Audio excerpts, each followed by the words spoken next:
کہ فرائض پورے کرنے سے پہلے وضو کر لیں. ہاں، وضو کرنے کے بعد اب غسل کر. سب سے پہلے آپ یہ دیکھیں، ایک تو غسل ہے، ٹھنڈک حاصل کرنے کے نل کے نیچے بیٹھ جائیں، جیسے رمضان میں کوئی حرج نہیں. پیاس تنگ کر رہی ہو آپ کی تو آپ غسل کر لیں، ذرا اس میں افاقہ ہوتا، شرعن اس میں کوئی حرج. ایک غسل ہوتا ہے میل کچیل دول کرنے کا، ٹھیک ہے، جیسے ہم جمعے میں عام طور پہ کرتے ہیں. ایک غسل جنابت ہے. غسل جنابت میں آپ کو برا مت مانی، غالباً 90% لوگ غسل صحیح نہیں کرتے. اعلی حضرت فاضل بریلوی رحمت اللہ تعالی علیہ غسل اور وضو کے احتیاط میں ایک پورا رسالہ لکھا ہے جس کا نام ہے تبیان الوضو. اب وہ چند باتیں میں آپ کو بتاتا ہوں کہ جو ہم سے رہ جاتی ہیں ناپاکی کے غسل. سب سے پہلے تو یہ بات آپ کے ذہن میں رہے کہ پورا بدن جس کو دھونا فرض ہے، ایک تل برابر یا بال برابر بھی جگہ خشک رہ جائے غسل نہیں ہوگا جب تک کہ وہاں پانی نہیں جائے. اب دیکھیے چند جگہیں ایسی جان کر کے آپ توجہ کریں گے تب وہاں پانی جائے گا، نہیں تو پانی نہیں جائے. اور پانی نہیں گیا ظاہر آپ کا غسل ہوا نہیں. اب وہ کیا احتیاط ہیں؟ مثال تو اب یہ ناپاکی کے غسل کی بات کر رہا ہوں، دوسرے غسل کے نہیں. آدمی چھالیا کھاتا، اس کو کرے دے، کوئی خلا اگر چھالیا سے بھی یہاں رہ گیا اور وہاں پانی نہیں گیا تو بھی، کیونکہ اس میں کلی کرنا، وضو میں کلی کرنا سنت ہے مگر غسل میں کلی کرنا فرض ہے. ایک بات، اچھی طریقے سے دانت صاف کرے، مسواک کرے. آج کل تو یہ برش وغیرہ جو نکل گیا، اس سے بھی جو سان ہیں یہ سب صاف ہو جاتے ہیں. اچھی طریقے سے یہ صاف کرے. اس کے صاف کرنے کے بعد میں ناک میں پانی چڑھائے. عموماً ناک میں پانی ایسے ہم نے ناک ڈبو دیا خالی یہ، بلکہ مسائل کتاب میں ہے کہ پانی چلو ہاتھ میں لے کر جب ناک میں چڑھائے تھوڑی سی سانس اوپر کی طرف لے تاکہ اس کے نرم حصے میں پانی پہنچ جائے.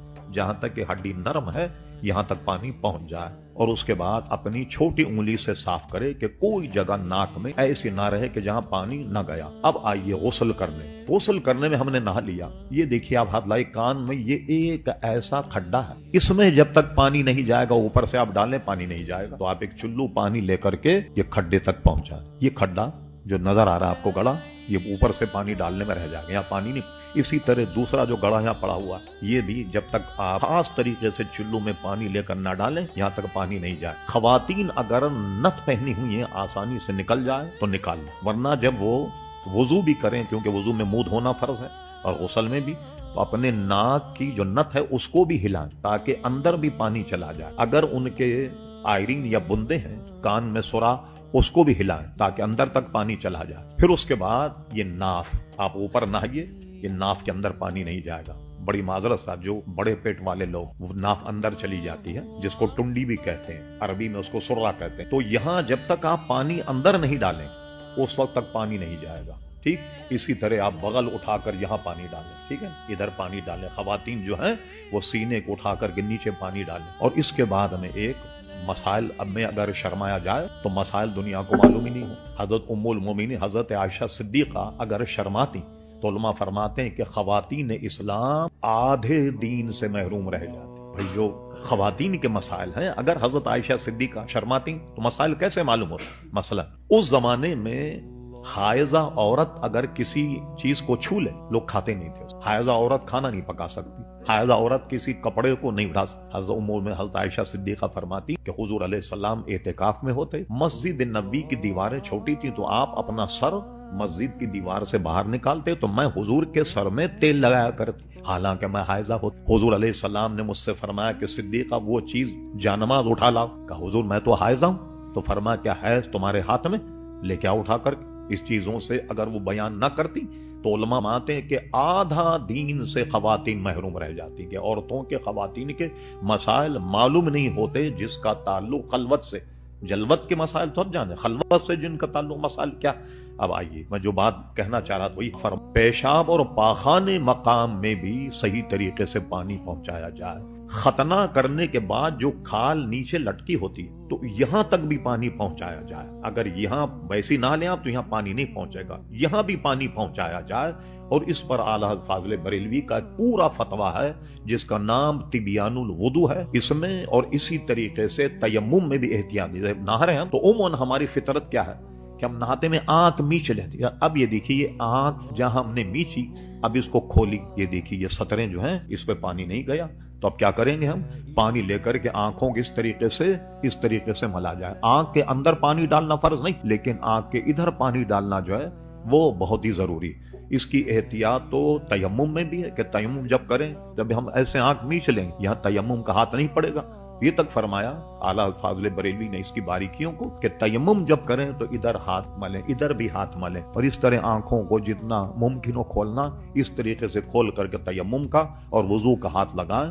کوئی مقام جو وضو میں فرض ہیں اعضا ہر جگہ پانی پہنچے اور جو غسل میں اعضا فرض ہیں اس میں بھی ہر جگہ پانی پہنچنا یہ بے حد ضروری ہے، ورنہ اس کے بغیر ہمارا غسل جو ہے وہ درست نہیں ہوگا. اور اس کے نقصانات کیا ہیں یہ بھی سن لیجیے. اب حضور علیہ السلام نے نماز پڑھائی، آپ کو سہو ہو گیا، بھول ہو گئی، سجدے سہو، تو حضور علیہ السلام نے نماز کے بعد صحابہ سے مخاطب ہو کر فرمایا تم اپنے وضو صحیح کیا کرو، طہارت کامل کرو. مقتدی کی طہارت کامل نہ ہو امام بھول جاتا ہے. یہ نہیں کہ میں اگر بھول گیا تو میں آپ کو کہوں گا اب میں کوئی آدمی غسل کر کے نہیں آئے گا، نہیں، بلکہ بھولنے کا ایک سبب امام کا یہ بھی ہے کہ اگر اس کے مقتدی کی طہارت کامل نہ ہو تو یہ امام پر اتنی اثر انداز ہوتی کہ امام بھول جاتا ہے اور اس کو سچ جیسا ہو جاتا. ہر کام سیکھنے سے آتا، بغیر سیکھے کوئی کام نہیں آتا. آپ کے یہاں کوئی یہ اسپارک کر رہا ہو ذرا صاحب تو یہ تھوڑی کہ بیٹھے میں افضل صاحب کو جوڑ دیں گے، نہیں، بولیں گے بھائی یہ خطرناک مسئلہ ہے، کرنٹ لگ جائے گا، آدمی مر جائے گا، کسی الیکٹریشین کو بلا.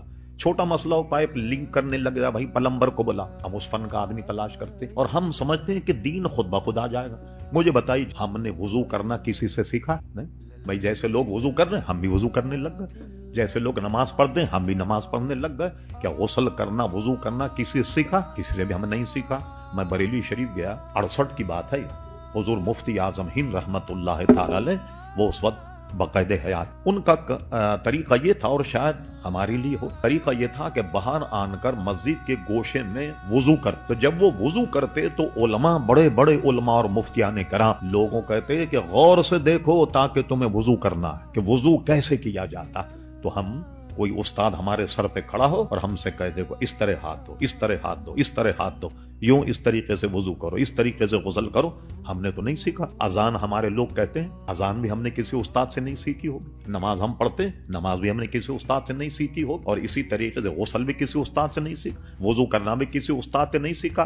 تو بغیر سیکھے جب دوسرے کام نہیں آتے تو دین کو ہم نے ایسی لاوارث چھوڑ دیا کہ یہ خود بخود آ جائے. نہیں آئے گا خود بخود جب تک کہ اس کو سیکھا نہیں جائے. اس لیے فرمایا کہ 1000 رکعت نماز سے بہتر ہے کہ فقہ کا ایک مسئلہ یاد کر لیا. جو دین کا مسئلہ ہے اس کو یاد کرنا یہ 1000 رکعت سے بھی بہتر، اس لیے کہ اس کا دار و مدار جو ہے آدمی کی زندگی سے ہے، آخرت سے ہے.